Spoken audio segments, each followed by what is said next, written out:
Armand Nora, je vous trouve là au salon Primevère en 2022. C'est la première fois que l'on voit l'Église catholique, le diocèse de Lyon présent. Quel est l'objet alors de sa présence? Alors l'objet de la présence de la délégation épiscopale à l'écologie, c'est de faire connaître justement notre mouvement et de faire connaître à tout le monde que l'écologie n'est pas un monde à part et que l'Église a bien pris en compte, notamment par l'encyclique Laudato Si du pape François, a bien pris en compte tous les problèmes qu'il y avait dans notre monde aujourd'hui. L'écologie intégrale, c'est l'homme au centre de l'écologie, c'est une écologie sociale, mais c'est aussi une écologie respectueuse de tout et de tous. Comment ça se passe concrètement sur le terrain, c'est-à-dire finalement dans les paroisses? Alors dans les paroisses, c'est très inégal. Il y a les paroisses qui sont au courant de notre démarche et qui nous contactent et vers qui on va et qu'on aide pour une mise en place de différentes ressources pour aller vers une écologie intégrale. Et puis il y a celles qui ne sont pas du tout au courant, qu'on essaye de prévenir.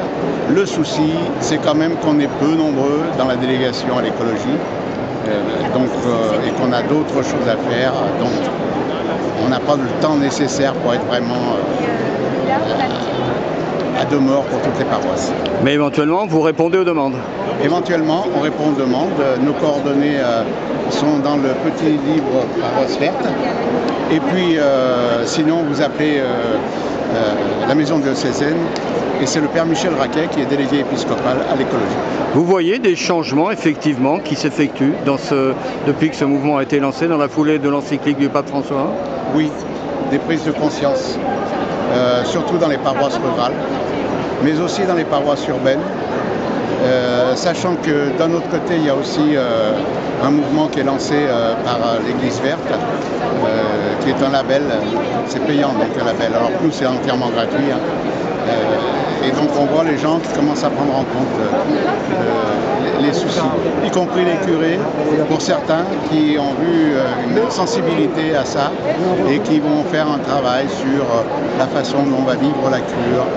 Ne serait-ce que regarder comment c'est chauffé, comment c'est isolé, quel papier on utilise pour la feuille paroissiale, qu'est-ce que je fais de mon jardin de curé.